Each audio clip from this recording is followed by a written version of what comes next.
سبحان اللہ. حسن کا مطلب ہوتا ہے خوبصورت، جمال والا. تو یہ مشائخ نے میرے حمل کے دوران مجھے رات میں کئی ایسی خوشخبریاں سنائی تھی کہ تیرا پیٹ، تیرا شکم حسن ہو اور تجھ سے پیدا ہونے والا حسن ہو. حسن کا مطلب خوبصورتی. تو کیوں نہ ہم ان مشائخ کی اسی بشارت پر بچے کا نام حسن رکھتے ہیں.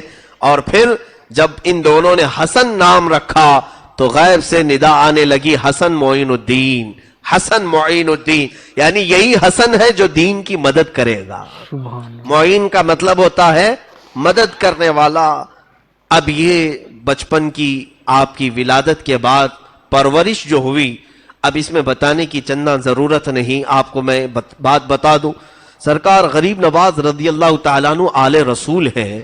سیدہ کائنات فاطمۃ الزہرا رضی اللہ تعالیٰ عنہ کی آل، جو حضرت امام حسین اور حضرت امام حسین رضی اللہ تعالیٰ عنہ سے امام زین العابدین، یہ جو سلسلہ چلا ہے، اور سیم ٹو سیم سلسلہ جو غوث پاک کا ہے وہی سلسلہ سرکار غریب نواز کا ہے. سبحان اللہ. سیم. اور رشتے میں آپ کو میں بتاؤں، غریب نواز کی ماں حضرت بی بی ام الورا حضور غوث پاک رضی اللہ تعالیٰ عنہ کی سگی چچیری بہن ہے. سبحان اللہ. گویا کہ سرکار غریب نواز غوث پاک کے کیا لگے؟ بھانجے ہوئے.